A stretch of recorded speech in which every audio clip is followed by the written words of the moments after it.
একটু হালকা মেরেছি ভাই লাল পানি একটু। আপনি কেক বিক্রি করতেছেন, বাট আপনার বিরুদ্ধে একটা অভিযোগ আসছে যে আপনি গান করছেন, নাচ করছেন। আসলে নাচ গান ছাড়া কি কেক বিক্রি হয় না? আসলে আমি এখানে কখনোই নাচ করিনি ফার্স্ট অফ অল। আর কেক সেল করার বলতে গেলে হচ্ছে আমি যখন কেক সেল করতে আসছিলাম আমি কিন্তু গান গেয়ে ভাইরাল হইনি। হ্যাঁ, আমি তখন কেক শাড়ি পরে সেল করতে আসছিলাম। যখন আমি প্রথম আসছিলাম আজ থেকে প্রায় 20-25 দিনের উপরে শাড়ি পরে আসার কারণে ওটা অনেকের কাছে ইউনিক লেগেছে।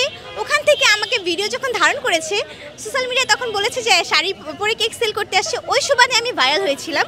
তো আমি গান গেয়েছি হচ্ছে ভাইরাল হওয়ার আর অনেক দিন পরে। তো যারা মনে করেন যে গান গেয়ে হচ্ছে কেক সেল করতেছি বা আমার কেক সেল হয় না দেখে গান গাই, এটা একেবারে একটা ভুল ধারণা। এটা আপনারা হচ্ছে মানে শুনেছেন বা এক কথায় দুইজনের কাছ থেকে শুনেছেন, এটা একেবারে একটা আজগুবি কথা। কারণ গান গেয়ে কখনো কেক সেল করে না, তাই না? কেক হচ্ছে একটা আলাদা বিষয়, গান হচ্ছে আরেকটা আলাদা বিষয়। গানটা আমরা শখ থেকে গাই, আর যখন আমি গান গেয়েছিলাম তখন আমার কেক সেল হওয়ার পরে গান গেয়েছি। আমি কিন্তু কখনোই আমার কেক মানে সেল করতে করতে গান গেয়ে নিই, এরকম কেউ ভিডিও কখনো কেউ দেখেনি। তো আমি বলবো এটা একেবারে একটা ভুল ধারণা। আচ্ছা, আমি যদি আপনার ব্যবসায়িক বিষয়ে একটু জানতে চাই যে এই ব্যবসাটা আপনি কতদিন থেকে শুরু করেছেন এবং কার মাধ্যমে অনুপ্রাণিত হয়েছেন? আসলে এই বিজনেসটা হচ্ছে আমরা অনলাইনের মাধ্যমে আরও 3-4 বছর আগে থেকে কেক সেল করি। তো এখানে যখন আমরা দেখেছি যে আগারগাঁয়ে জাকির ভাইয়া, সিমি আপু সহ আরও অন্যান্য যে নারী উদ্যোক্তারা ছিলেন ওনারা হচ্ছে কেক সেল করতে আসছে, ওখান থেকে কিন্তু আগারগাঁও পরবর্তীতে একটা মেলার মতো হয়ে গেছে, কেকের মেলা। তো আমরা তো ভেবেছি যে আমরা যেহেতু কেক মেক করতে পারি তাহলে আমরাও মেলায় গিয়ে অংশগ্রহণ করি, বা আনন্দের সাথেই বলতে গেলে আমরা এখানে এসেছিলাম কেক সেল করতে, ওই সুবাদেই আর কি এখানে আসা হয়েছিল। শুরুর দিকের বেচাকেনা কেমন ছিল আর এখন বেচাকেনা কেমন করেন? আসলে শুরুর দিক থেকে আলহামদুলিল্লাহ বেচাকেনা ভালো ছিল।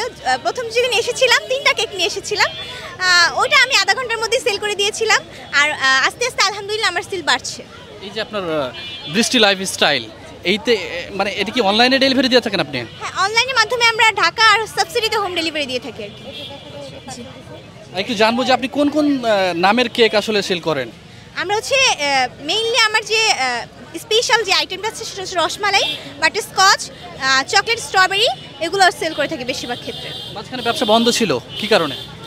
আসলে এখানে যখন আগারগাঁয়ে অনেক বেশি স্টল হয়ে গেছিলো তখন কিন্তু আমরা রাস্তাঘাটে একটা ভোগান্তির সৃষ্টি দেখতে পেয়েছি সবাই কম বেশি। এটার কারণে অনেক বেশি যানজটের কারণে আর কি কর্তৃপক্ষ থেকে, পুলিশ কর্তৃপক্ষ থেকে হচ্ছে এটা একটা অ্যালিগেশন আসে। তো ওখান থেকে আর কি ঝামেলাটা হয়। পরবর্তীতে কিছুদিন গ্যাপ দেওয়ার পরে আবার সুশৃঙ্খলভাবে সবাই যখন নিয়ম মেনে ব্যবসাটা চালু করতে চেয়েছে, আবার আলহামদুলিল্লাহ সব কিছু ঠিক হয়ে গেছে। আচ্ছা, আপনি কি বিবাহিত? না না, আমি আনম্যারিড।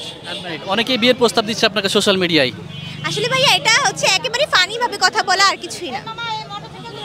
আপনার ভবিষ্যৎ পরিকল্পনা কি আসলে? লাইফ ভবিষ্যৎ পরিকল্পনা হচ্ছে একজন সফল উদ্যোক্তা হতে চাই। তার পাশাপাশি আমি যেন সবার মাঝে হচ্ছে ভালোভাবে নিজেকে রিপ্রেজেন্ট করতে পারি বা কিছু একটা করতে পারি, এই জন্য সবার জন্য দোয়া করবেন। দাম্পত্য জীবন নিয়ে কি বলবেন? কবে এটা? দাম্পত্য জীবন তো অবশ্যই দেখতে পারবেন আমার বৃষ্টি লাইফস্টাইল পেজে ফলো করলে দেখতে পারবেন। আমি প্রতিদিন কি করি, ডেইলি ব্লগ আছে আমার।